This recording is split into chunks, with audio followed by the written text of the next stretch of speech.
Well, good evening.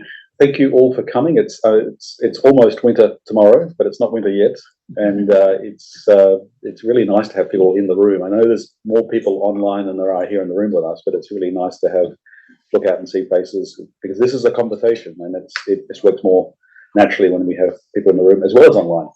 But before we go any further, let me start by acknowledgement of country. To acknowledge that we're meeting here on the lands of the Wurundjeri people of the Kulin Nation, and they are not only the traditional owners of this land, but it's land that's never been ceded. So we pay our respects to their elders past, present and emerging.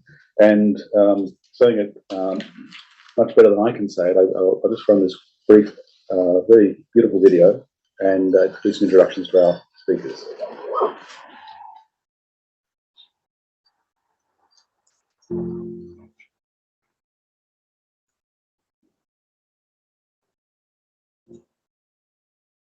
Deakin University's Burwood campus and our Deakin Downtown Corporate Centre in Melbourne sit on the lands of the Wurundjeri people of the Kulin Nation. In everything that we do at these locations, we are respectful and mindful of the Wurundjeri elders and ancestors who for tens of thousands of years and over 2,000 generations have cared for this country and taught important cultural knowledge to their communities. Deakin gratefully acknowledges their continuing connection to the lands and waterways where our campuses sit, ensuring all students and staff can respect Aboriginal ways of being, knowing and innovating. This ancient practice of teaching is something we at Deakin aim to honour through embedding Indigenous knowledges and perspectives in our courses. Take the time to listen deeply and marvel at the ancient country beneath your feet, which sustains and holds great spiritual significance for Wurundjeri people. Let us all walk softly and do no harm on Wurundjeri country. Well, that's certainly words to live by. I mean, it's always important, whatever event we have, to have acknowledgement of the traditional owners of the land. But tonight's topic, I think it frames particularly the issues we're going to be getting into, because we're not dealing simply with imported North Hemisphere problems, dealing with problems that have roots in our own history and our own problems of racism and hate. Let me briefly introduce Lydia and Deb. I'm pretty sure they don't need any introduction, in the sense that I think you would be familiar with their work. And if I do give a proper introduction to them in terms of their full CVs, we'll live half the time we have to discuss. So I'll just very briefly summarise the fact that Lydia is a research fellow at the Transnational Challenges program at the Lowy Institute, which is also working with us at the Alfred Institute at Deakin, where she's an associate research fellow. One of the things we'll be touching on tonight is her recent book, which came out late last year, The Rise of the Extreme Right, the New Global Extremism and the Threat to Democracy. That second part of the title is really important in terms of what we want to discuss. It's not just we have a problem with various manifestations of the extreme right, but there's a larger problem in terms of what the threat it presents to our society. Lydia has a background in international relations, national security, and strategic intelligence analysis. She's worked with police in Boston and New York. I could give you the full story, we'll run out of time, but hopefully we'll loop back to it in the conversation. And Deb is a professor at Victoria University. Her research focuses on questions of violent political extremism. A particular theme of her work has been on the role of emotions, but looking at violent political extremism and social conflict and social change.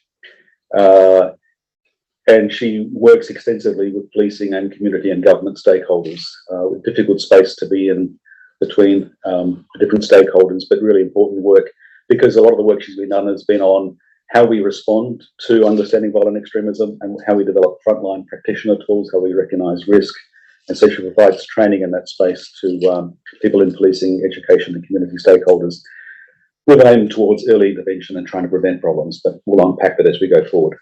So both really expert speakers. I promised them, we didn't promise them both, maybe set them up in an unfair way, that we don't need to have thoroughly prepared presentations to start with. We're going very quickly into a conversation, but I will ask them to come up, and we'll start with some preliminary opening statements just to frame what we're going to discuss. We'll talk for We'll run through with this event through to 7:30, so we've got, I'm hoping, an ample amount of time to get into this. It always feels at the end of these conversations that we need much more time. So we'll talk amongst ourselves in the panel for the next 40 or so minutes and then open up for questions from you in the room, but also there's quite a few people online, so Chiara will direct us on and alert us as questions come up online. And it is a free-flowing conversation. We really value your questions and your observations, and perhaps you've had experience you want to speak to as well. That would be welcome. But I'll get right. Do you want to be on the left or the right? Up to you. Yeah, okay. You could be. We're going to put you in the middle. You can be in the middle left and the middle right. I'll be absolute extreme middle. We'll sit on the extremes.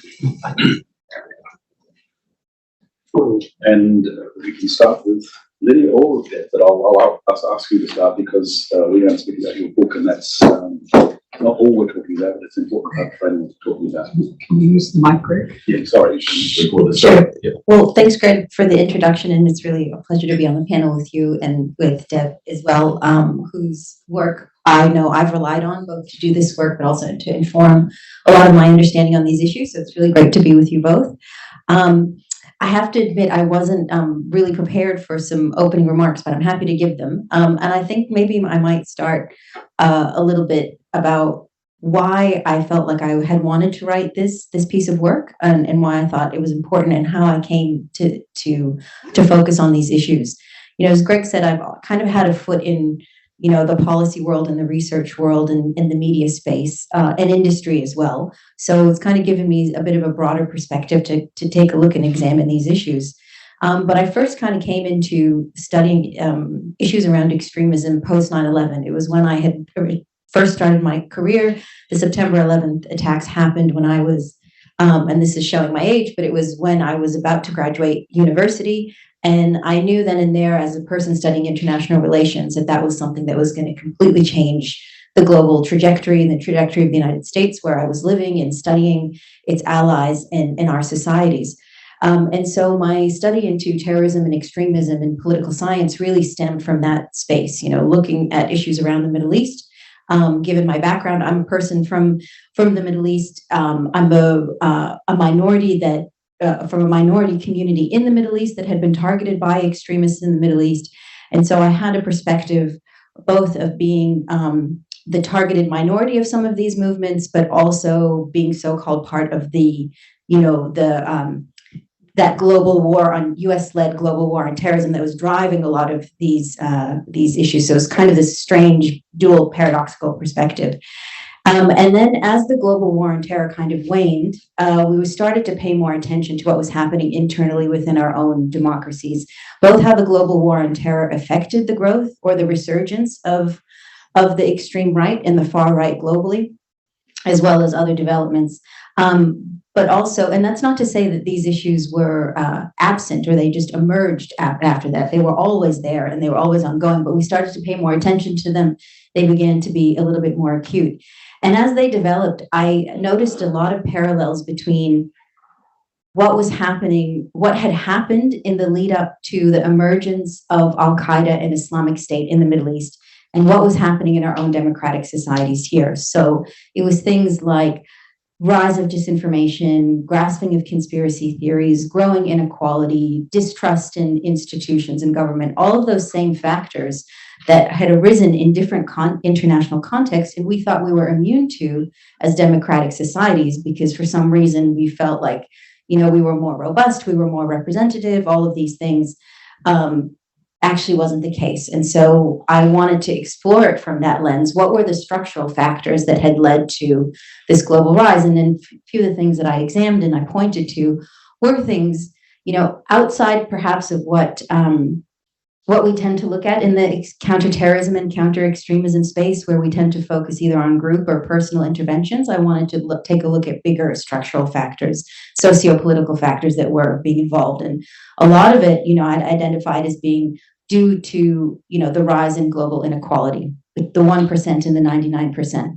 global democratic decline, things like around environmental degradation and climate change that solicited reactions from extreme corners. And, you know, you speak to a lot of people about environmental concerns and they'll automatically assume, well, you're talking about extreme environmentalists, but in fact, it features a lot within the world of the extreme right because they connect it to issues around migration, whose land belongs to who, issues around identity.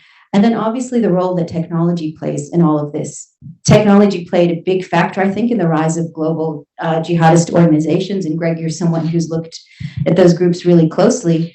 And, you know, you'll remember back in the day, it was the VHS tapes that were smuggled to cable news networks. That was the technology of the day that spread the message across. Now we have something much more powerful in digital global communications.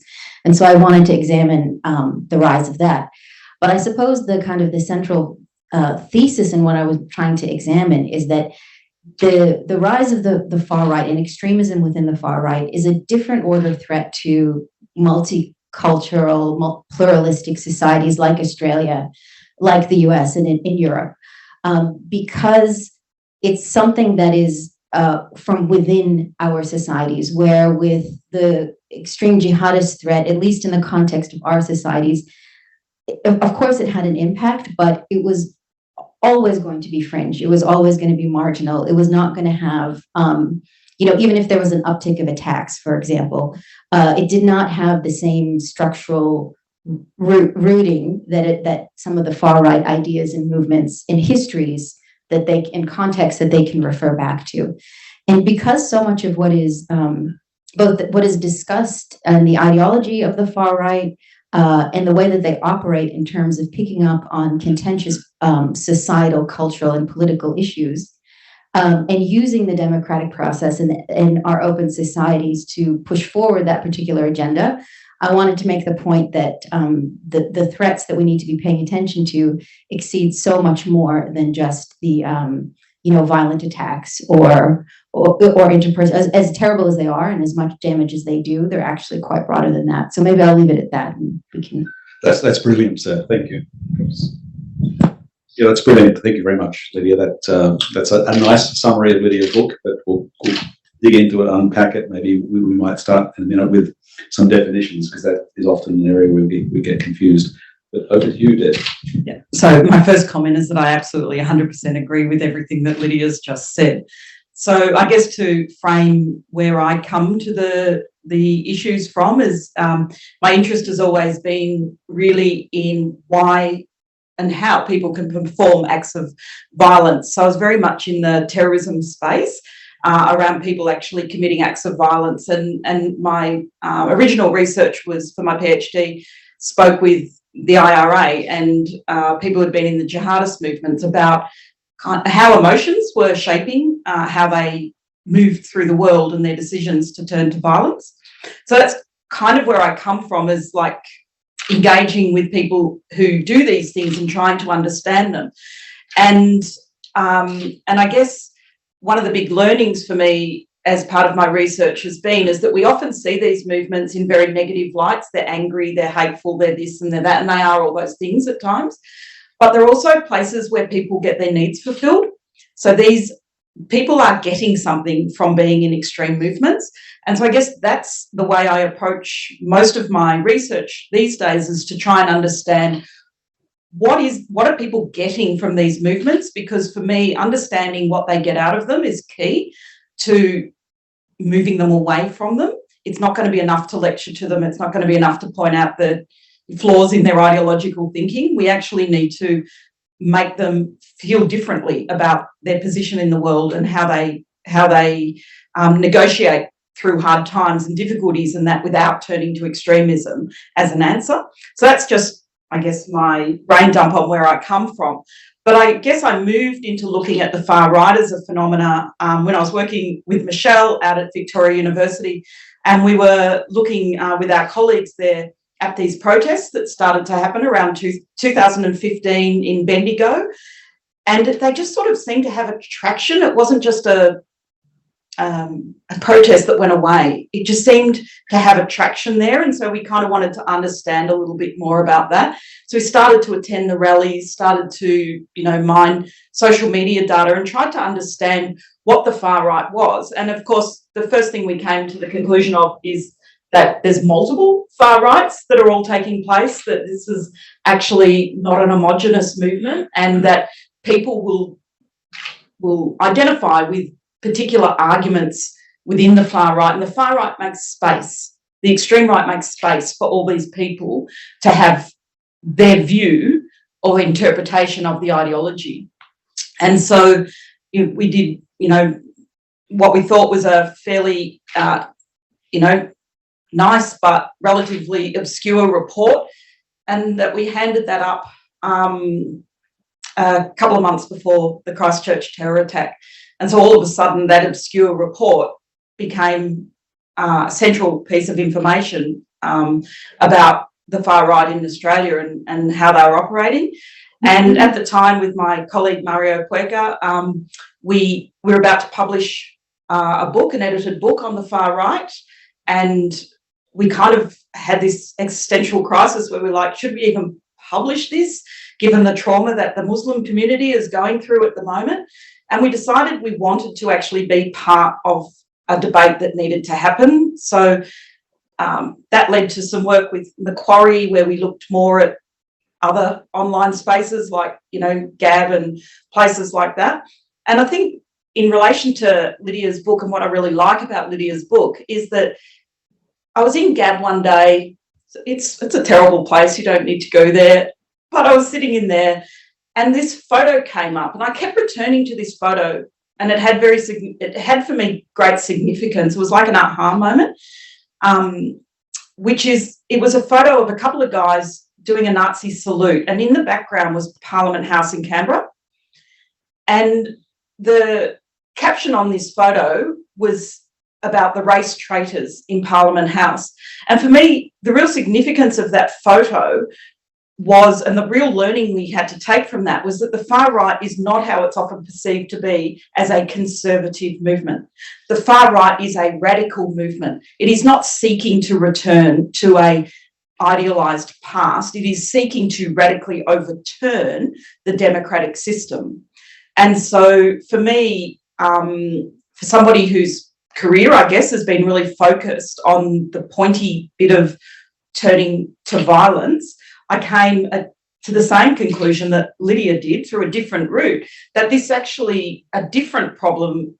It can be, part of the threat can be a violent attack, but probably the bigger threat, the more existential threat, is the threat it poses to democracy, because it is an extension of our everyday politics happening within our environment. And so moving the Overton window about what is acceptable, what is permissible. I never thought that I would see people throwing Nazi salutes on Parliament House and it being a discussion about whether that's okay or not. Like, this is how far we've moved from where we were.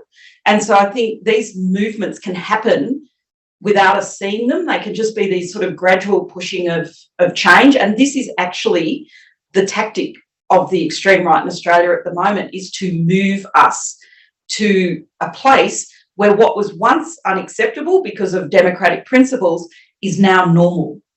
And so I think that there's two threats. One is the threat that we hear about, which is the threat of violence, and is often said, well, they're not a threat in that respect, but they are they could be a threat there, but the bigger threat definitely is in that broader social change and social movement that's being pushed. So, yeah, I think that, having a discussion, as Lydia has engaged in her book, is really a very important discussion that we need to be having about how do we actually how do we recommit to democracy by understanding that democracy is a project that needs to be protected and nourished and cared for. It is not a thing that we just have automatically, and it is something that we're all going to have to take some responsibility for working towards. I'll leave that. Very well said, Deb. I thought it would be helpful if we start with a little bit of discussion about definitions. Don't fret, academics can get lost for the entire evening in definitions, and that's not productive. But there's often denial and pushback when you use terms like far right or even extreme right. People say, well, I mean, we've had it in Parliament saying, don't talk about the right. That's, you know, and yet there is a connection between mainstream politics and elected members of Parliament or senators, whether federally or at state level, and what happens right out on these more violent extremes. And yeah, Christchurch attack in March 2019, one Australian shot dead 51 people at prayer on Friday. That was unspeakably terrible, and that is a live and ongoing threat, and yet it's not the only threat. There is this more insidious threat. We could go back to, I can't help but think of David Marr's book on the 2001 election, talking about the Tampa and just after 9/11 and John Howard buying in on Pauline Hanson's sort of what we would now describe as white supremacist or great replacement thesis. But let's go back a minute and say, what do we mean by the far right or the extreme right? How is National Socialism or neo-Nazi movements related to that? Where does fascism sit, which is a larger collective? What's that got to do with the sort of larger white supremacist movement? And of course, Deb, your study in Bendigo with the mosque protests was before COVID, and COVID didn't change everything, but certainly shook things up. And then we've got now a much more diverse collection of people coming together, united around conspiracy theories, which are still, you know, sort of broadly white supremacist.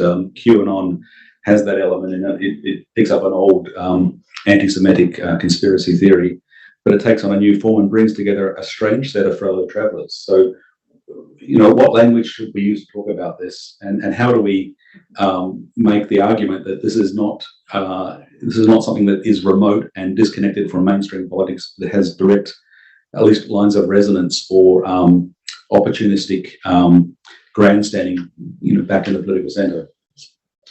Well, I'll take a crack at it just because I've had kind of public stoush, I think, of, you know, bringing light to this issue, so I might as well keep going with it, and just give a bit of context around it. So a few years ago, the Australian government and the intelligence ASIO in particular, said we are not using the terms far right or left right. We're not going to be using these terms around the spectrums of the political ideology.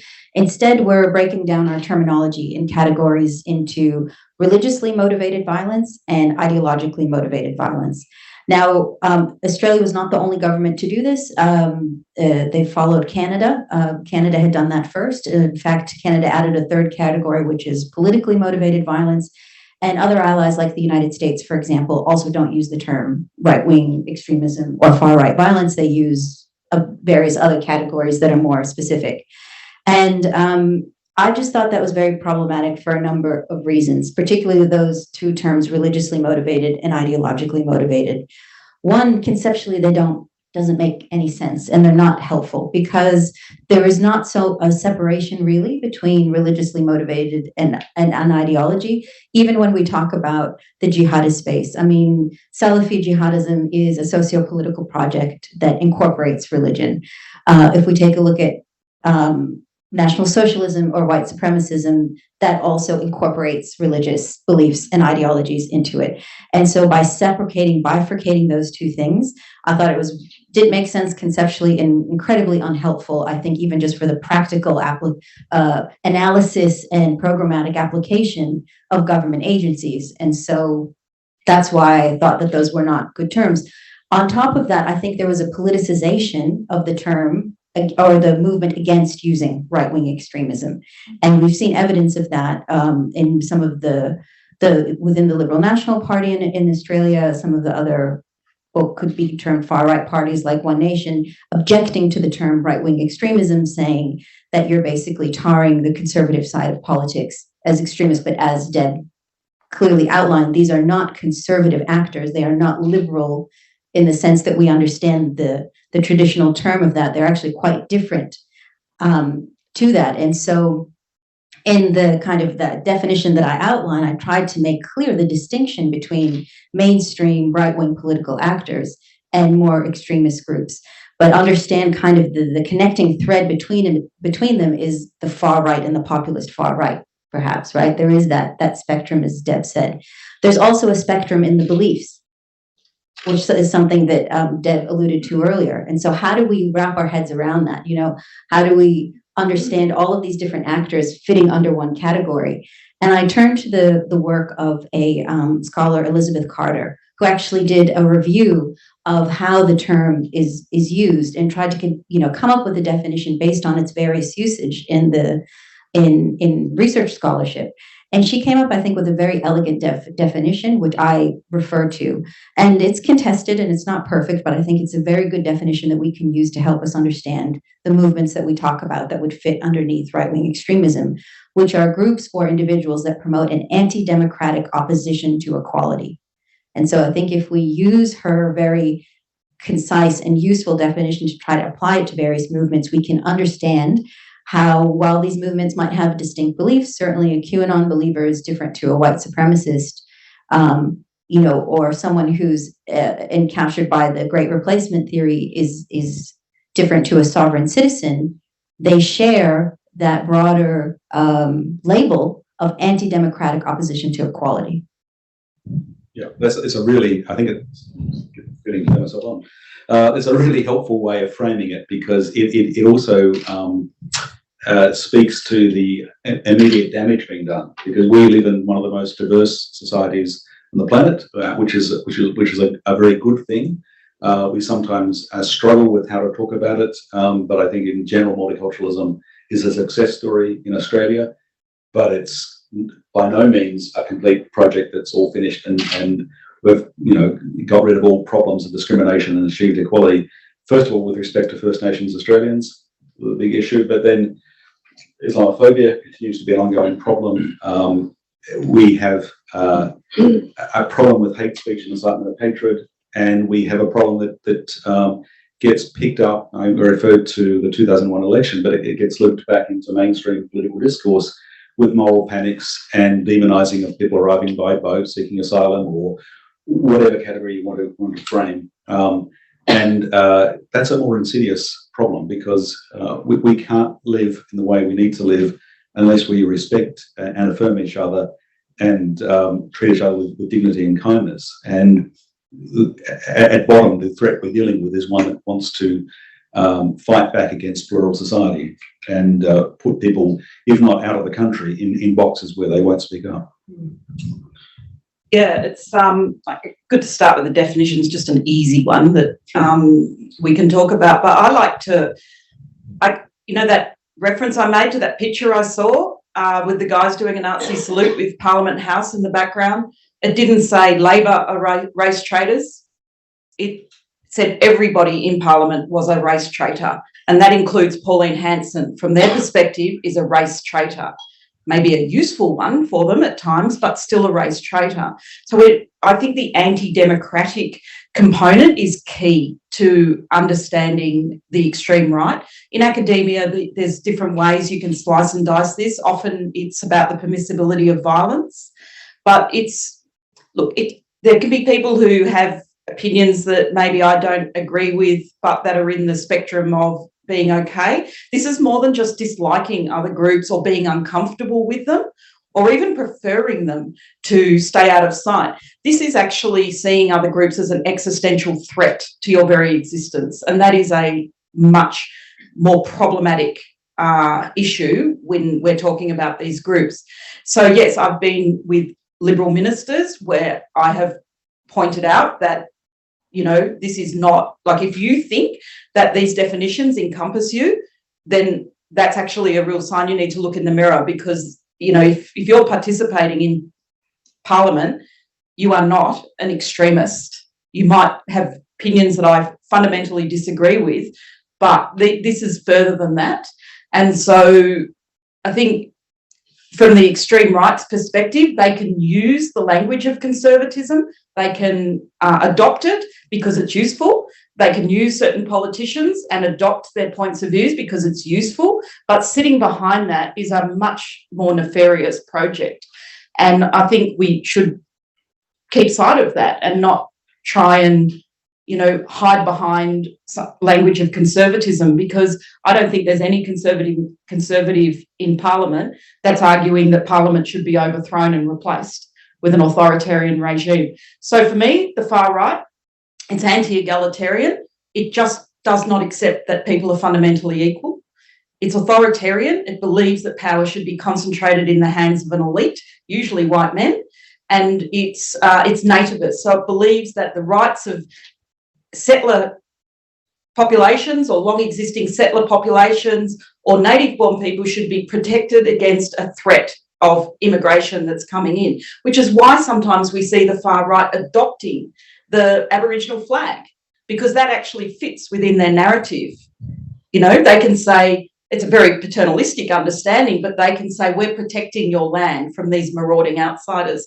So, it becomes very strategic and, complicated about how people approach. And of course, within the far right, there's lots of streams that you can belong to. You can be a cultural nationalist and say, well, it's not about race. I'm not worried about people's skin colour. I just want people to act like Australian do, whatever that is. Or you can be an ethno-nationalist, and then you can say, well, we want Australia to be, a white nation. So it's not just about our culture, it's about white culture, white Christian culture, or white, white skin colour. That becomes important. Or you can be a white supremacist, where you say, okay, white people are actually biologically superior. And within that, you can be a neo-Nazi. But you can also be all of these things. And what we noticed in our research is that people move between these strands. Like all of us, we can't be put in boxes. We can change and move and emphasise. And often we saw people saying online, don't start with the Jewish question. Don't start with that, because people are very aware that it's not okay to be anti-Semitic. But you can start with the Muslim question, because that's actually an easy target. It's easy to get people to be anti-Islamic. That doesn't mean they're not anti-Semitic. It means they're strategically developing their narrative in a way that can attract people without scaring them off and bring them into the movement slowly. Thanks. Your earlier research with the IRA, Deb, you look very much at the role of emotion. I mean, academics, I think, often get themselves trapped, or we get ourselves trapped by focusing on human beings as rational actors and thinking everything is super rational. And we like to work with text because that's nice and easy, right? But actually, human beings are not consistent. They are, as you point out, driven by a desire to belong and be part of a group. So the social aspect is very important. And the emotional aspect, even as something as buying a car or a house, we might give a rational explanation of why we do it. But actually those ads of the twin cab, you go up the mountain, that's what got me. But I can't admit to that, so I'll just talk about needing a practical vehicle, right? So we are emotional creatures, and that means we shouldn't perhaps think that people are going to be consistent about definitions. They're going to respond to different cues in the way they get caught up in movement. So are you seeing, or let me ask it as a question, what are you seeing in terms of the role of emotion and what motivates and keeps people in these movements? Yeah, so it's right in my comfort zone. I love talking about this, but I won't bang on about it. But for me, I actually see most of even these really terrible ideologies are often ideologies of hope for the people who are in them, because what an ideology does is it tells you what's wrong with the world, why you're actually not feeling like a winner, or why you're feeling oppressed or not getting the things that you want out of life. And it tells you who's to blame for that. And then it tells you it doesn't have to be like this. There's a way forward if you just get on board with the agenda. And so, Bruce Hoffman, a great terrorism scholar, said that all extremism is a form of hope. And I couldn't agree more that when you're in these forums, often they're fun, they're humorous, they're satirical, these are places where people are having fun and they're getting something out of it. They're not feeling bad in these movements, whether it's they're working out with a friend or, a group, or whether they're hiking or whether they're shitposting in a forum. They're actually getting something out of it. And so I think, the positive emotions need to also be understood, that this is not just about, negative emotions. This is about taking something, when we're asking people to move away from these movements, we're asking them to move away from something that feels good. And that's actually important to recognise. And it doesn't mean it's good for them, but it does mean that it's meeting some sort of need for them. So, yeah, the positive emotions, hope, I think sits behind all ideologies and, you know, even in fascism, unfortunately. Can I ask a follow-up question to you, Deb? Sorry.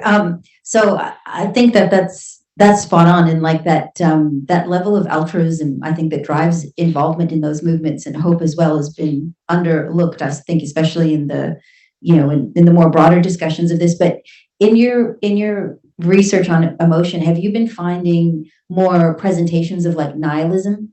People just kind of giving up and just wanting to, you know, just destroy everything, blow up the world? Are you finding that a bit more with the far right? I haven't found that, but I certainly agree with you that there's, I think this is the COVID thing as well as played into this, is that it's the protective factors that we normally have around us or had around us, like going to work and seeing our family and socialising and all that. They kind of got put in a box for a while. So we were all going through the world without these protective factors.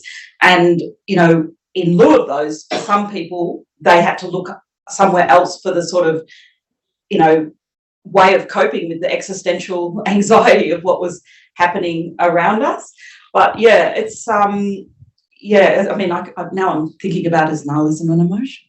But yeah, it's I think hope, I mean, these emotions, they move and they become strategic. So one thing, like we think of anger as being a negative emotion, but it's actually really useful for mobilising.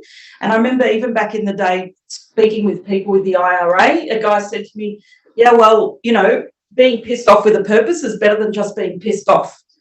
And I think, you know, that really sort of speaks to that. If you're just pissed off with the world, you know, being able to tap that into a political agenda actually makes that emotion useful. And it's not something that leaves you stagnant. It actually gives you movement and somewhere to go with it. And I think probably the thing that I notice most about all the people who I've spoken to who have been involved in extremist movements is they're really bad at sitting with bad feelings. They're always trying to escape bad feelings. And, you know, this is one way that you can do that. I wasn't going to raise the incel question, but it's I think we can't complete this line of discussion without flipping back to that, because that is another strange element that sits along the edge of this. And that's a particular kind of frustration, bad emotions, particularly with young men. But, you know, perhaps we'll find in time it's more broad than that. But any thoughts on where we place the incel movements? Well, I have to admit, I haven't taken super close look at the incel movement myself, but my understanding of it is that that movement itself is broad, so we can't categorize it all as one thing or all as part of the far right. Or I think there are certain strands of it that do intersect, particularly those that promote misogyny as an ideology and male supremacism as an ideology. I think those strands of the incel movement do clearly intersect with the right-wing extremism. But I think, from my understanding, it is broader than that. That there are even female incels as well, and so we just need to be mindful that it's certain kind of slices of that movement that can intersect. Yeah, I agree, and I think part of the problem with definitions, to bring that sort of conversation round, is that, you know, if we put people in boxes, we're kind of missing some of the point. Like we're always going to have to, if we want to deal with people in these movements, labeling them is actually not going to be that useful. You know, there's lots of criminological research that says labeling people, they will live up to the label that you give them. So, you know, it is complex, and I think it's hard because I agree with you about the difficulties with those definitions that we adopted. It kind of tries to sort of suggest that things can be this or it can be that, and that's actually not how human beings work. And these people are human beings, albeit with, you know, some pretty awful viewpoints. Yeah, probably the attack in Queensland, right, is the prime example of that. There were so many different motivations going on with those individuals, you know, religious beliefs, being caught up with conspiracies, all sorts of stuff. So yeah, by bifurcating them that way, I think that's a good example to show how it's not particularly useful. Yeah, and a common theme coming through this, and of course we're not going to, we recognise we can't narrowly define things, that's counterproductive, but a common theme coming through is problems of toxic masculinity, and it's not always expressed as male supremacism, but that's an element that often goes hand in glove with white supremacism. It's certainly problems with the way men in particular see themselves as victims, find solace in telling each other that it's not your fault, it's their fault, etc. And yes, you say that women get caught up in this as well, and it's complex. But to what extent do you see a misogynistic, toxic masculine element across most of the extreme movements you're looking at? I think it features in lots of different types of extremist movements, not just right-wing extremism. Male supremacism and misogyny features in a lot of extremist type of movements, and there's been a lot of researchers who've done a lot of good work on this that have demonstrated that. I think it features within the far right or the extreme right in particular because a lot of their ideology supports that on one hand. So, they believe in the patriarchy, they promote the patriarchy, they believe in gender essentialism, and they're against feminism. So their kind of ideological and political projects fit into that. And then it probably meets all of those kind of needs, emotional needs, all of those things that Deb is referring to and can probably speak better to than I can. It's also a way for them to establish hierarchies as well, which is another feature of these right-wing extremist movements. Men at top at the pecking order, those that want to go back to the idealized past of the patriarchy point to that. But I think it also points to another thing that the spectrum of right-wing extremist movements do very well, which is grasp onto controversial cultural and political issues of the day. So we've referred to, debates about immigration, gay marriage. Right now, the issue is around transgender rights and all of that. So they and feminism, the Me Too movement and all of the gains that women have made, or the public discussion around that, promoting women's perspectives in ways that we haven't seen before. And so I think actors within the far right are incredibly adept at picking up at those hot button kind of cultural and political issues, using them and galvanizing them to bring people into their movements. And that's why it's hard, going back to that definition discussion, to pinpoint them down, because it's like a moving target of what is the, what's the issue of the day that we can latch onto. Yeah, and as Deb, as you pointed out, they're enjoying these games of tactics and strategy. There's very deliberate positioning. Yeah, I think there's some enduring core narratives that exist. The anti-Semitic narrative, the anti-Islam narrative, the traditional gender role narrative. So there's these core issues that sit over there, but then there's these secondary narratives that are strategic, that they strategically use to tap into the zeitgeist at the time and present themselves as reasonable and mainstream, as opposed to the extremists that they are. And we did data collection during the 2017 to 18 period when the same-sex marriage debate was on. It was the fastest growing narrative in the far right, was actually anti-LGBTIQ. So this is back in 2017, 18, we were collecting that data. That remained when we collected data over 2019. And so even this hot button topic has a long tail of sitting behind it. And I think it's like the backlash. It's like when people ask, why does Victoria have the biggest problem? And it's like, probably, besides a few key personalities, it's also traditionally the most progressive state. So the backlash is a little harsher here than what it can be in some other places. So, yeah, I think. One last sort of basic question before we throw to the floor. I think there's probably plenty of questions in the room, but also online. And I don't know whether our colleague Joss Roos, who's done a lot of work on toxic masculinity, is online, but if he is, he'll put a question or a response. But basic question first. I think we would be in agreement. We don't want to live in a state that polices bad ideas. Our concern in terms of whatever should be policed is bad behaviour, not bad ideas. But at what point do these ideas we're talking about are definitely bad ideas. So it's tempting to say they should be policed, but no, policing bad ideas is a pathway to trouble.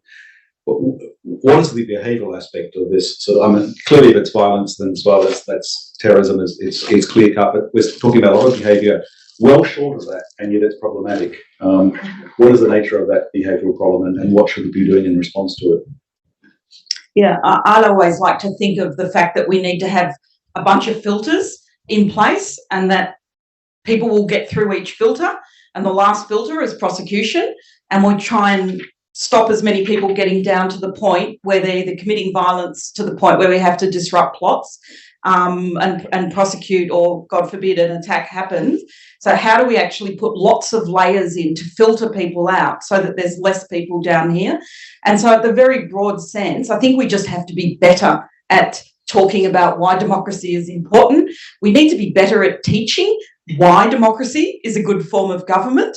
We need to be better teaching history, frankly. There's a whole bunch of things we can do at a civics level, at an attitudinal level, to be more prepared to defend democracy and what it stands for.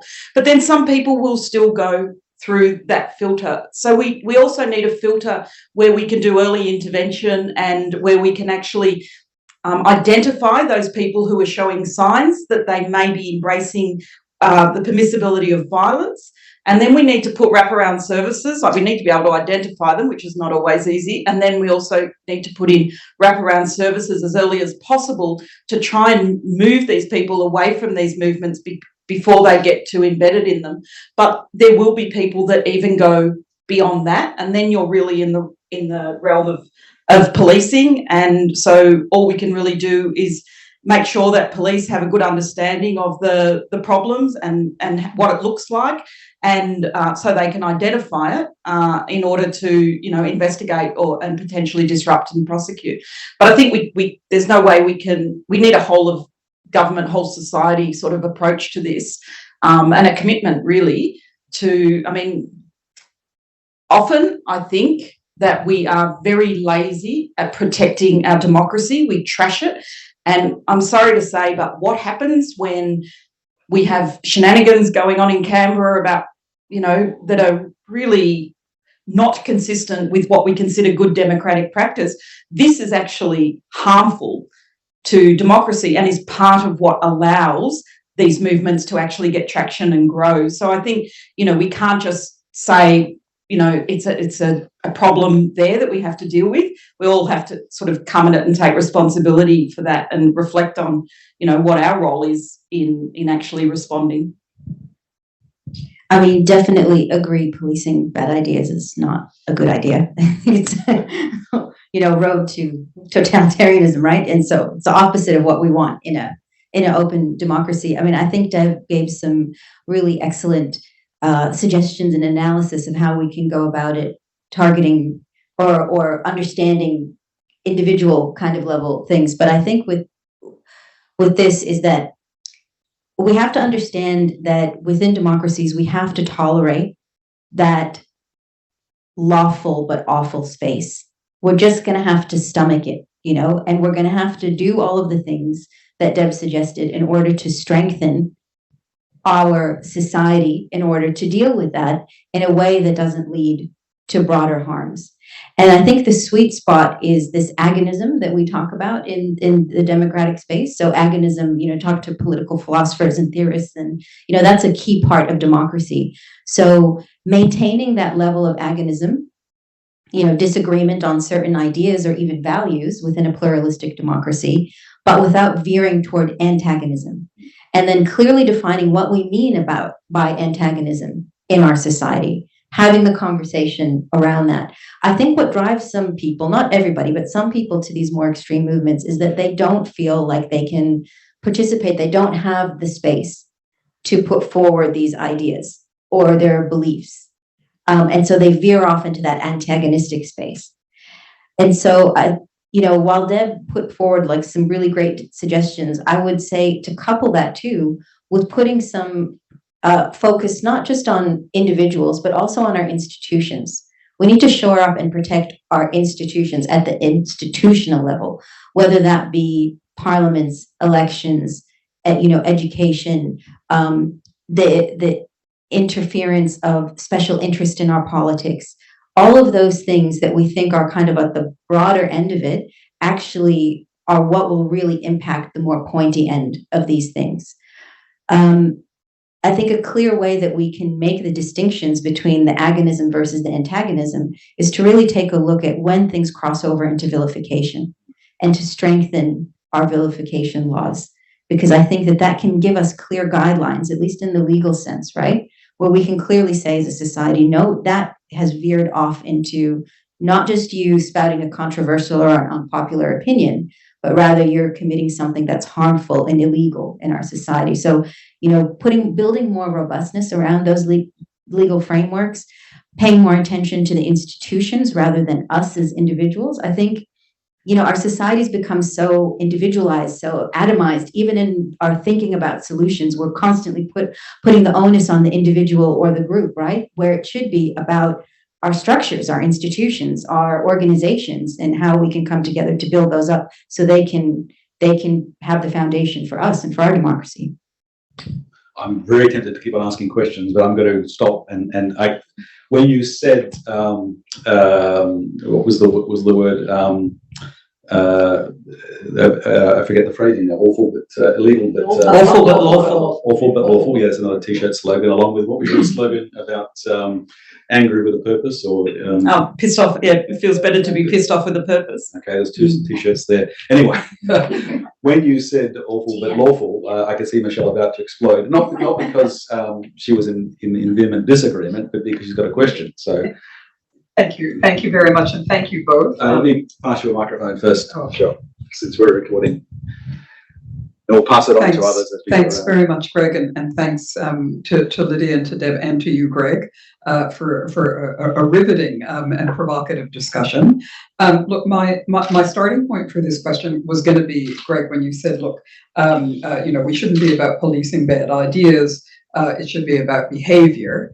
And I was thinking, yes, but there has to be something between not policing bad ideas and just ignoring them entirely. But both Lydia and Deb have got where I wanted to go in terms of shoring up democracy, but also embracing agonism as a healthy form of contestation and conflict that actually should be intrinsic and often is intrinsic to democracy.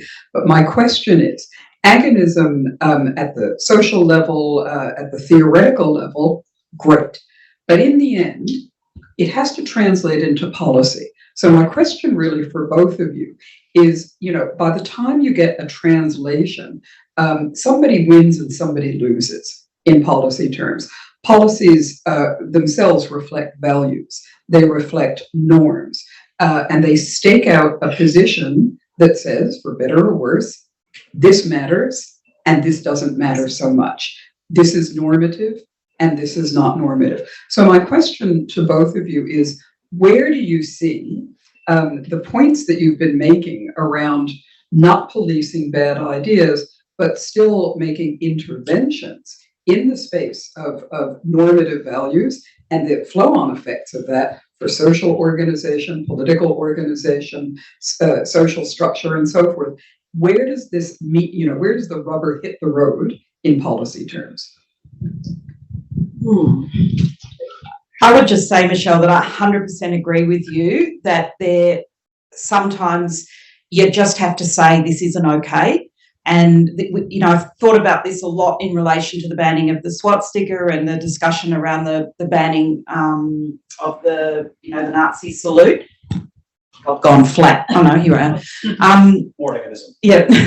and I think there is an argument for banning these things as a normative statement, and it does give options to police for if they need warrants, I guess, and things like that. So there is an aspect of that would translate into maybe, giving people the option to do investigations that may not be there now. For me, I think we can't rely on that to solve the problem.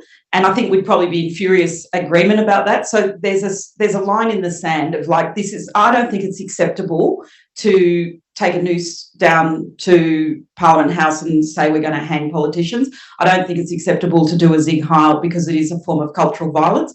So for me, like, I don't have a problem with banning these kinds of things.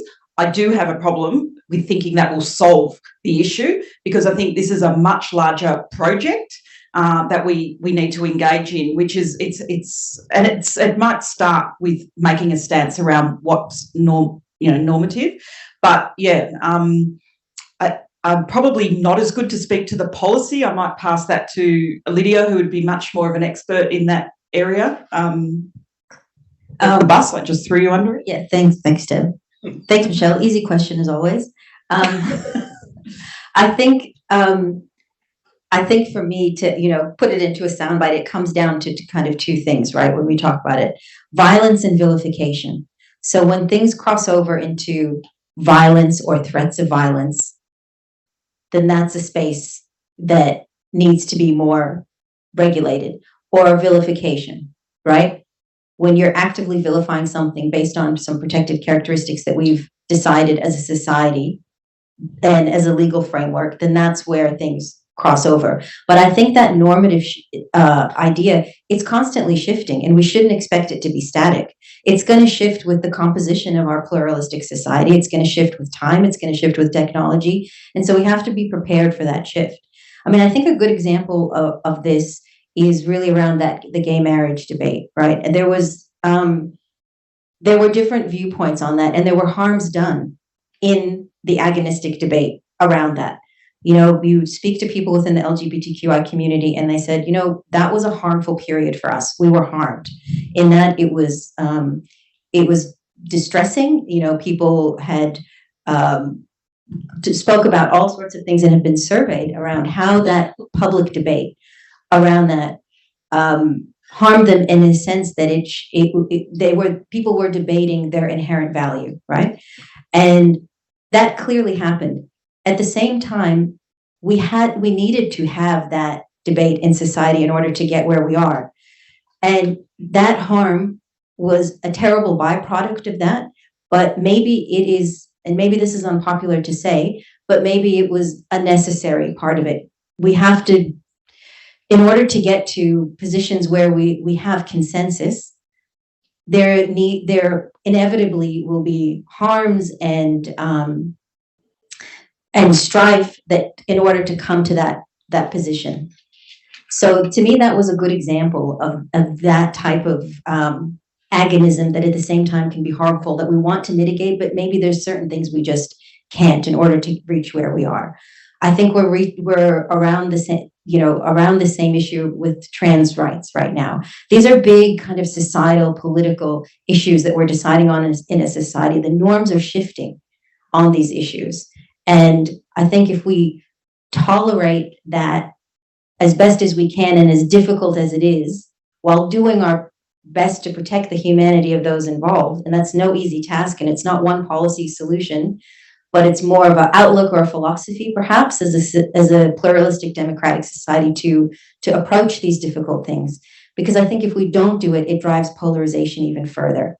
If we don't tolerate that badness, I guess, for lack of a better term, what it'll do is it'll drive more people to the extremes and to the polar ends. And that's never where we'll succeed as a democracy. Consensus is, good or bad, is the necessity of what we have to get to, and sometimes that consensus or those norms come through great difficulty. I think part of the problem is that these debates, on a philosophical level, 100% agree, but the debate about trans rights is not a debate about trans rights. It's a debate about the rights of trans people to exist, and that is the harm. That's the harm. And I don't think that in a pluralistic democratic society that recognises people with a common humanity, it is part of acceptable public debate to say that people don't have a right to exist. So it's tricky, yeah. And if your trans child hangs themselves as part of that debate, then that's a real consequence of these kinds of things. Yeah. Yeah, and harm is not just about intention, right? So somebody can cause great harm to destroy somebody's life beginning with their mental health in tragic ways. And they might say, I didn't intend that. And maybe they didn't intend it, but we have to think about the consequences, which is another whole thing. I'm conscious of the fact, as I promised you, we'd run out of time, feeling like we need more time to discuss. We've got sort of 30 minutes left. We should go by very quickly. So let's sort of plan out things. Mark, I know you've got a question. And Ulrike, I'm sure you've got a question or comment speaking about Germany, about the rest of Europe, about the UK that you've recently written about in your book. And online, Kira, do we have 3 questions online? So any other questions in the room? And yes, sorry. Yep, okay. So maybe what I'll do, if that's okay, is take a bunch of questions together, not because we want to ignore your questions, but we might efficiently deal with the time we've got by grouping some of the themes. So I'll start with Mark. So no, Roy, yes. So. Question, it was related to there's been some criticism in Australia that various governments and agencies were too slow to address the rise of the extreme right, the threat of the extreme right, and also focusing in particular in the fact that Australia has not banned certain organisations that other similar democratic countries have. So my question is that criticism justified, and is banning those organisations actually going to make a lot of difference anyway? Thanks. Nice, clear. We'll take 3 questions so we can be efficient with our responses. I'll try and read. Yeah, thanks. My name is Ulrike Deakin, and I published with Scott Pointing a book which is called Normalization of the Global Far Right, Pandemic Disruption ? So some of your arguments resonate with our understanding that the problem is the respectabilization, so the blurred boundaries actually between mainstream and extremist positions. As Greg already said, I come from Europe, so originally from Germany, but in the UK for 20 years and in Northern Ireland. So my question would be, and similar to what Mark just said, your understanding of democracy, and I take it as a given that you talk about the institutions, about the formal understanding of democracy. There's another layer of substantial democracy, which I would like you to ask or to respond to, because this is about taking space, about social class difference, inequality. I mean, you touched on this, but more to the point, because I don't know this. Is in Australia any kind of defensive democracy or institutions that basically keep an eye on these extremist parties? Because that's very, very different in Europe, particularly in Germany. You have an extremist party sitting in parliament, and the youth organization is just on the index to be observed by the defense of constitutional law. So that's very different, but it seems to be very important because it's about strategy. And they can use democracy to get rid of democracy. That's what we know from the past. Thanks. Yeah, that nicely sits alongside Mark's question too about what do we ban and how do we handle them. We'll take one last question in this bracket. Sorry.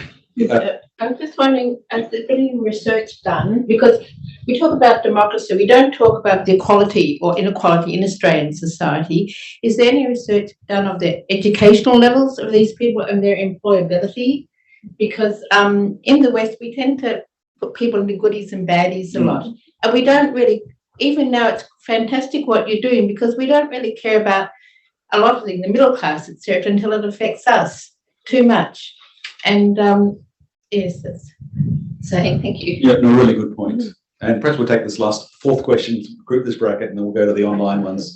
Yeah, I'll try and remember. You might have to give us a short version. I'll keep it simple. There is a critique, mainly from critical theory, that sort of European Enlightenment thinking, that is a big strand of democratic thinking, is also informs a lot of cultural and racial supremacist thinking. Is that a tension that sort of comes up in your work, is I guess my question. Great, thank you. Well, starting with Mark's question, perhaps, who do we ban? Why do we do it? How helpful is it to ban groups? Sorry, I don't have a microphone anymore.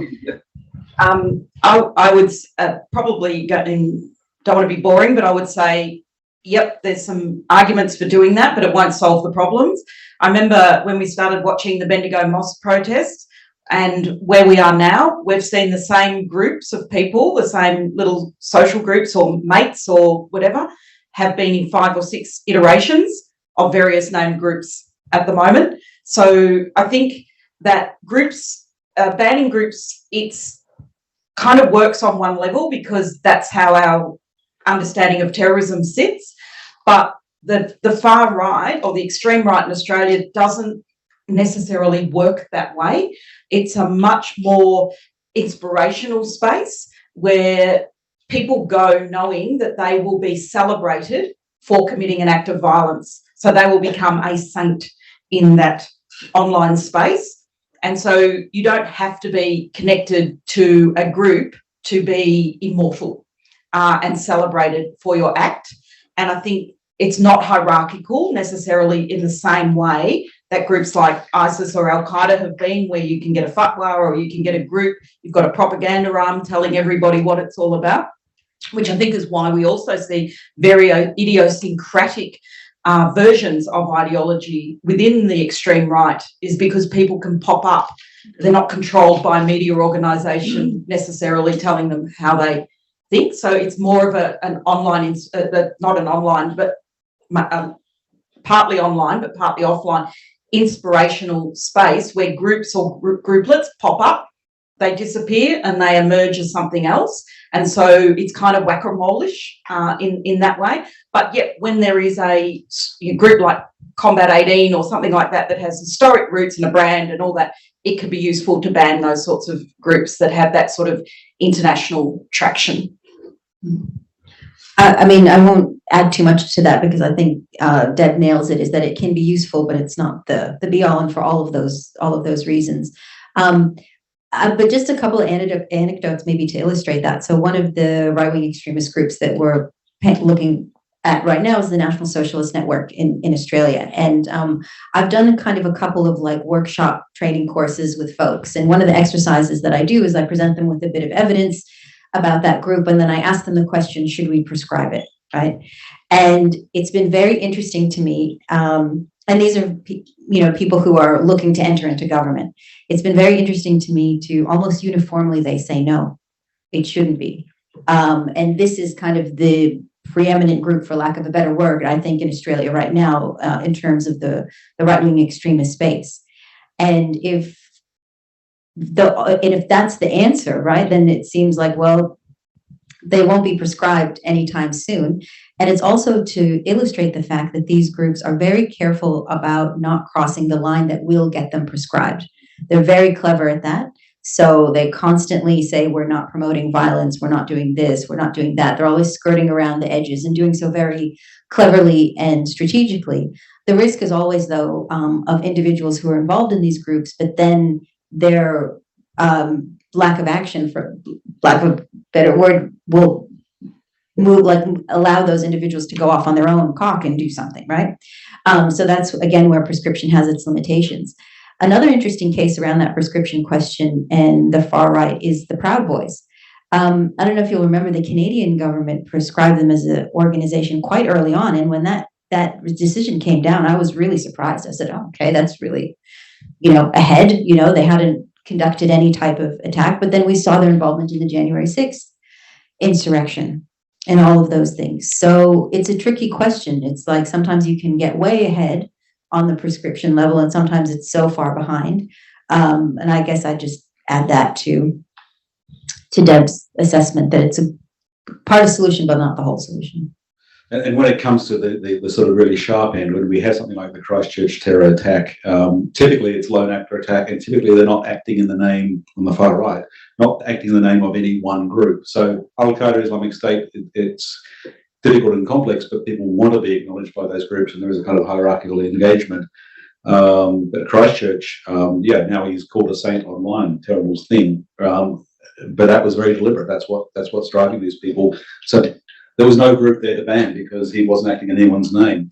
And if banning, they're not just groups but symbols, Nazis, Nazi paraphernalia and symbolism, if that would solve the problem, then Germany would have it solved by now. But Ulrike, I think should get you to answer this question. But the problem's not solved in Germany, as your book has made very clear. part of the problem is political parties, and as you said, Lydia, there's some very careful, artful skating along the line, so you don't get banned, you don't get pinged by the law, but you still get attention because they need attention. What do we do about that political sphere? Where do we start drawing lines about what should be put under surveillance and what should be stopped? I mean, I think that is the most difficult thing about democratic systems. It is that using of democratic procedures to gain power and then alter norms and laws and broader aspects of society. I think that is and that's why I put that title in the book. I think that's where the biggest danger lies, and I don't have an easy answer around that. But your question asked about the protective factors in Australia. And I think Australia, out of many of the democracies around the world, has a number of protective factors that we can be grateful for in terms of the structure of its democracy. The first one is compulsory voting. Number one, by far, the fact that everybody has to vote is probably the most protective factor that we have to move away from that polarization that we see in other democratic societies, particularly the United States, where political parties don't have to appeal to the extremes to get elected. They're always going to have to move to the center to be electable. The other one is things like, voting on a Saturday, being able to do that. In the US, it's like Tuesday in the middle of the afternoon, and who can get out to vote then? That voter suppression that happens in other contexts, particularly in the United States, is one that's absent in Australia. UK as well. Yes. Wednesday or Thursday. Yeah. So that's another hugely protective factor. I mentioned institutions. The Australian Electoral Commission is a really well-regarded, well-respected institution that's really held Australian democracy together. So those three structural protective factors in Australia, I think, are critical for so many things. Broader polarization, the betterment of political action, and along with extremism as well too. I think where Australia falls short, and it's similar again to many democracies, is that creeping of special interests into influence, the influence of political actors and parties, and that's something that democracies around the world need to guard against. And it's something that these extremist actors point to, as you well know, and that's what drives them and away from democracy, because they say, well, the system's rigged. It's like the 1% against the 90%. There's nothing that we can do to influence this space. Even if I vote, I'm not going to get any change done. Well, that brings us to our third question, which is about inequality in terms of people present themselves as being victims, but are they indeed coming from disadvantaged positions? Yeah, this question has been, sitting around extremism for a long time, and we had the same debate within the Muslim community being attracted to Al Qaeda or ISIS, and then people would point out that Bin Laden not exactly struggling for a penny, and I think where poverty and where unemployment and where insecurity, like people are not meant to be existentially insecure all the time about how to pay their next bill. And our society is moving in a way where people are living precarious lives, and all extremisms, not just the far right, but all extremisms benefit from people losing trust in the fact that the state will take care of them. And so living precariously, I think it creates a fertile soil from which extremism can grow. But I think it's very often the people in these movements are not struggling because the people who are struggling are too busy struggling to be in these movements. The people in these movements, I think, are often in the middle classes and potentially in the precarious middle classes that may be falling towards, down a step if the system doesn't work for them. So I think in general, it is also very good recruitment strategy for people to get up and point to how bad people's lives are. So I think it plays a role, but it's not necessarily the direct role where people who are engaged in these movements are necessarily from that position themselves. I was thinking also in terms of emotions. As you said, these people, they can't sit with the difficult feelings. No.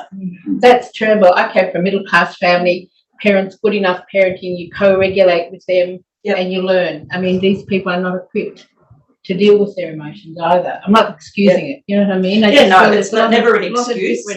Levels and issues. Yeah, 100%. See the prison system and people in there, and there's nothing off of them really. Yeah, it's just. If society doesn't work for people, we shouldn't expect people to be loyal to it. Just because it's the way we decided. So I think there's something there around, what sort of society do we want to live in? These are big philosophical questions, which I'm in no way, qualified to answer. But, quite simply, living precarious lives I don't think human beings are built for that. And so we should expect that under those circumstances that these sorts of ideas will take root. Just maybe a quick counterpoint from the US context around that. I mean, there's a lot of fetishization, I can't even pronounce the word, close enough, you know what I mean, of the white working class and their involvement in the far right. But if you take a look at the statistics of people involved in the January 6th insurrection, for example, these were largely not even upper middle class individuals who had the means to travel to Washington to organize, professionals, middle-aged and above. These were not the kind of young, precarious folks that we're used to seeing or perhaps thinking of being involved in these movements.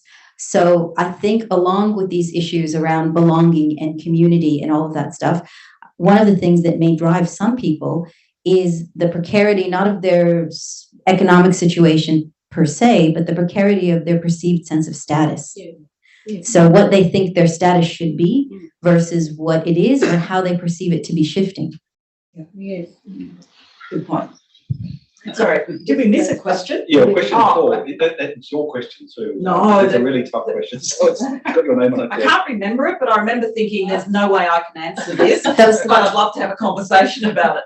So I'm thinking back to when I did, Michael Janover's, Progress and Despair as an undergraduate, and we talked about the Enlightenment.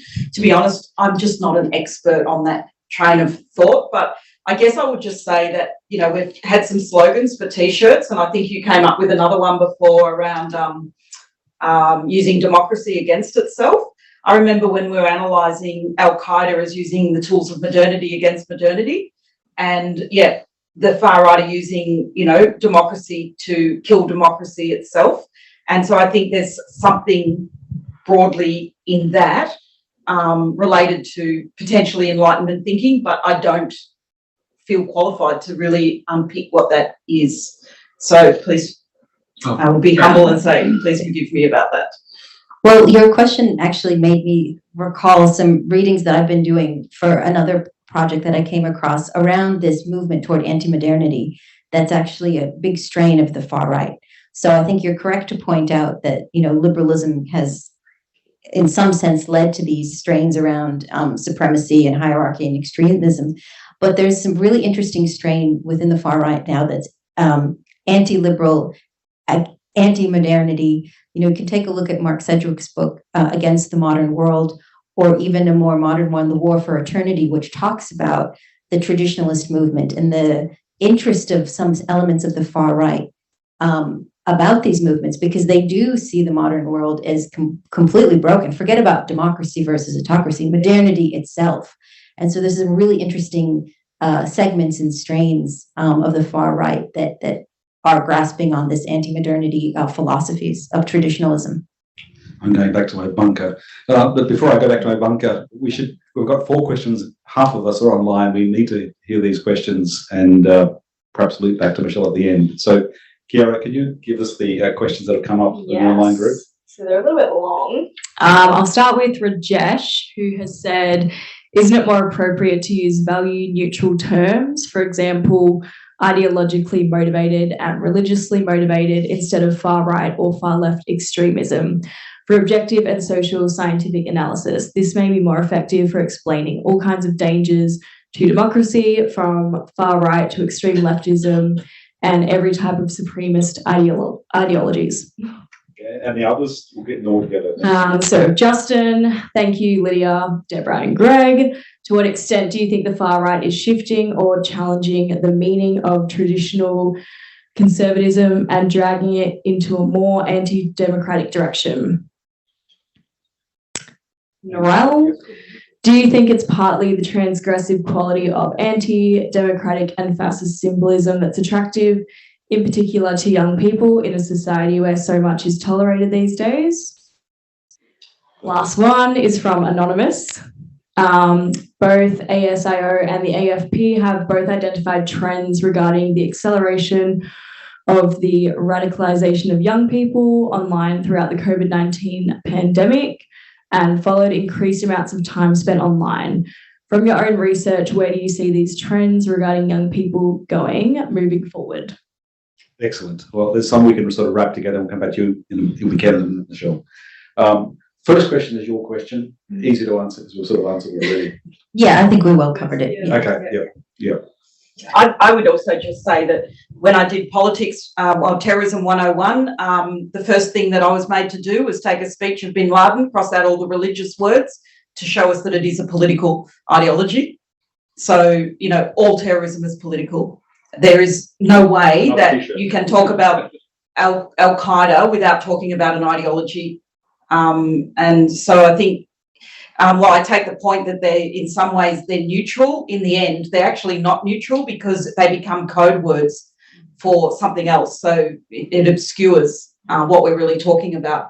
I would like to take the kid question, please, because I'm having a bit of a deep dive in that at the moment, and I will unashamedly say that I come from the perspective that young people are going through identity development. So we need to think really carefully about that and make sure that we respect the rights of the child to do that identity development. I think that there's a couple of things in tension here around the debate around children. One argument that is made is that we're seeing a lot more very concerning behaviour, and I've been privy to having a look at some of these cases, and the behaviour is not just necessarily saying bad things online, it's procuring weapons, building bombs, that sort of thing. So I don't want to downplay that. On the other hand, we have a very alarmist point of view where people have sometimes frame this as leading to, I don't know, a wave of child terrorists that are coming down the pipeline. I don't subscribe to that. I think that when we're talking about young people, we need to understand that this is a subcultural phenomenon that is available to young people at the moment. And I, for one, don't think it's very healthy for young people to be doing their identity development in these subcultures of any forms of extremism. And I would add to the layer to that the damage that is being done to young people's brain development by watching over and over again things like 2-minute snippets of the Christchurch video set to music, or bits of the ISIS propaganda around beheadings and all that. We do know, without knowing anything about extremism, we know that young people's brains will be very badly damaged by watching this stuff over and over and over again. And I think the other thing we need to think about with young people is what is the threat that we're worried about. And I think there's been a lot of discussion around young people and ASD and that kind of thing, where the evidence is not showing that there is a risk of violence. But these subcultures that show marching and very good aesthetics, the aesthetic itself is part of the attraction. And we need to be careful to not label these young people as if they're some sorts of ideologues, when what they're really getting is order in often very chaotic background lives. So I've seen kids with severe trauma in their background and all that are attracted to these subcultures, largely because they have order, they have aesthetics, they have a technical capability in there that they may not have in the outside world. So, look, if a young person moves to violence, of course we have to deal with that as a law enforcement response. But prior to that, I think we should be doing everything we can to build strengths in young people to enable them to have a lifelong journey that does not include any form of crime or any form of antisocial behaviour. And that could be drugs and alcohol or bashing up their partners or a bunch of antisocial activities. So I think we need to be really careful that we don't label young people's subcultures as terrorism, and the more the legislation goes backwards, we are going to capture more young people, because we're actually criminalising what young people do, which is push boundaries, and it's available for them all to look at, and it's a currency for them. So we're going to expect, I think, that we're going to see and capture more young people through this, and we just need to, I think, our first response should be in line with protecting that child's human rights and do everything we can to give them all the opportunities to move away from that.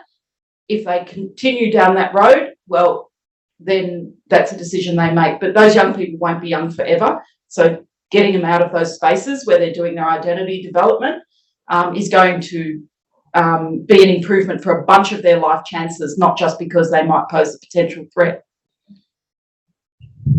I mean, I agree very much with what Deb had said, and she put forward a really comprehensive response to that we have to take a look at this through mitigating harms to children themselves rather than be alarmist about the threat that young people pose. But I think the question also points to something that I think is true, is that this is kind of a subversive antisocial expression by some young people. A lot of times they don't, particularly around Nazi symbols or the expression of anti-Semitism. We're starting to see a bit more of that. Now, whether you want to categorize that as part of the extremist space, I don't think so. I think it's adjacent, something concerning societally, perhaps something that could lead to a particular susceptibility to, getting more exposure and content to extremist spaces. But, a lot of times the education piece is important, because we've seen instances of teenagers, scrawling swastikas or making anti-Semitic comments, and they often don't really understand the history or the context behind it. They just see it as an antisocial or subversive thing to do. And so there's a big piece around education that we've got to do in that space. Thank you for indulging me for a second question. Look, I just want to come back to democracy for a moment, and to the relationship between democracy and emotion. Because I've just come back from the United States, where I was born and raised, but haven't lived now for 37 years. And I was reminded of the history of emotion connected with democracy, right? Founding nations, where democracy moved people because it was bound up with escaping oppression. I'm reminded of the way in which many people who migrate to Australia and other countries who come from repressive states, who are experiencing quite deep emotions about democratic rights and democratic freedoms. So, I mean, to a certain extent, you could argue that one of the reasons the extreme right has been able to rise is because they have monopolized and harnessed this world of emotion. Lydia's point, and I think your point too, Deb, that we those of us who grow up in democratic societies take democracy for granted with very little affect involved. So my question to you both is, would it serve how do we reignite an emotional attachment to democracy? And is that something that is actually going to help shift and, to a certain extent, disrupt the current narrative power of the extreme right, which is very much about the incitement of emotion as much as it can be about the incitement of violence? Thank you, Michelle. Great question to end on. You've got the last question, but Lydia and Deb, you'll have the last word. Okay. Another simple question from Professor Grossman. Look, I think it's complicated because, of course, I want to go to Lydia's point about the structural component. Emotions operate at a structural level as well, but it's not always good. Like, nationalism is not always healthy if it goes to extremes. But there is a structural component of whose emotional responses are seen as legitimate or not. Hence, when a man gets angry, he's seen as righteous. When a woman gets angry, we're seen as mad. There's some structural components to how emotions are allowed to be given legitimacy. And this came out a lot with the IRA interviews that I did. They said, well, living in Northern Ireland, there was, I knew that there was a hierarchy of emotions. The Protestants were allowed to be angry when an atrocity happened, but the Catholics weren't. So they very much saw the emotions as something that the state had control over the legitimacy of and the hierarchy of who was allowed to feel what and be legitimate. I don't know how. I love democracy unashamedly. I just do.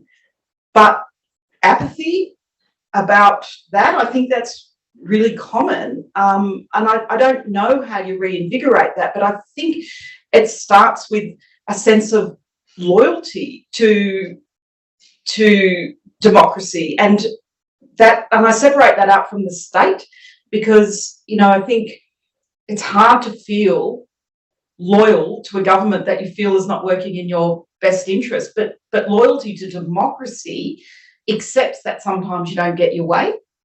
And so I think somehow we need to be able to, you know, generate that, but without turning us all into little nationalists by taking it to an extreme where we have this, you know, binding loyalty, you know, to a specific form of, you know, a state. So I wish I could answer that question. I think I'd make way more money if I could, but I don't know. But I do think it's a great question to ask, and one that we need to really think hard about because, yeah, I think it's whittling away, and maybe we're all just emotionally exhausted.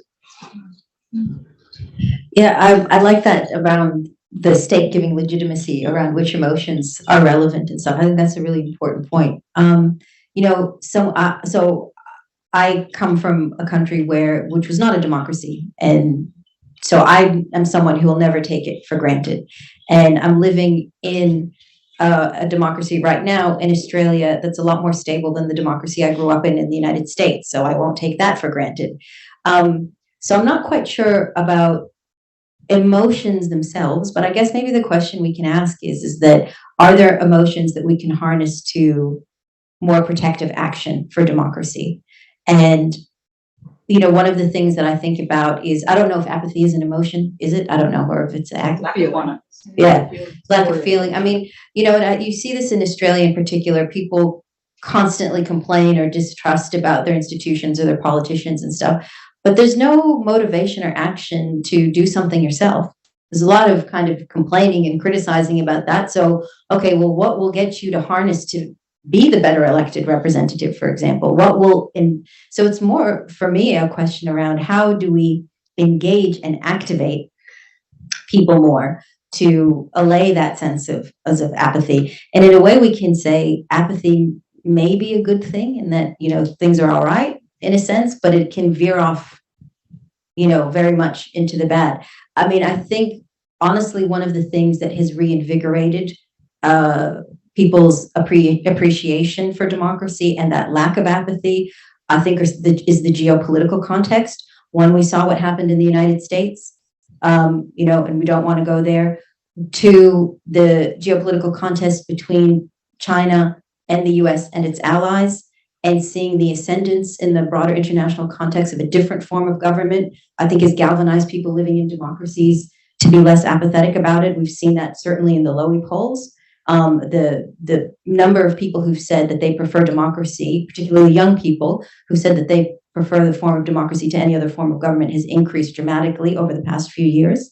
The war in Ukraine, I think, as well has. So it's these kind of, again, these broader contexts that we all live in that can hopefully galvanize us to have an action orientation, to be not apathetic, to protect us. So the threat to democracy has actually produced some positive results. Yeah. Yes. Yeah.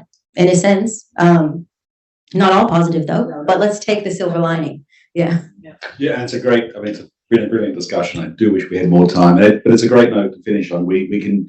It would be easy to blame those on the extreme, and very good reason for doing that. But for us in the middle, it lies with us to take responsibility to do something about appreciating what we've got and looking after it, and being kinder to each other in the process. There's a whole lot more we could say in that space. We haven't got into political populism, clipped around the edges. Maybe another occasion. We can come back to this at some stage. I think our next public policy forum we're talking about is doing something on the voice to Parliament. That relates very much to issues we're talking about tonight. We'll deal with that separately. It needs a whole lot of treatment from people who have deep connection and expertise. But watch this space, perhaps late July, because you're right. We live in a society that is fortunate to have democracy, fairly healthy, not perfect. It's up to us to do something about protecting it and valuing it. Yeah, there are people on the extremes who we have problems with, but the question is, what are we doing about it? So thank you very much.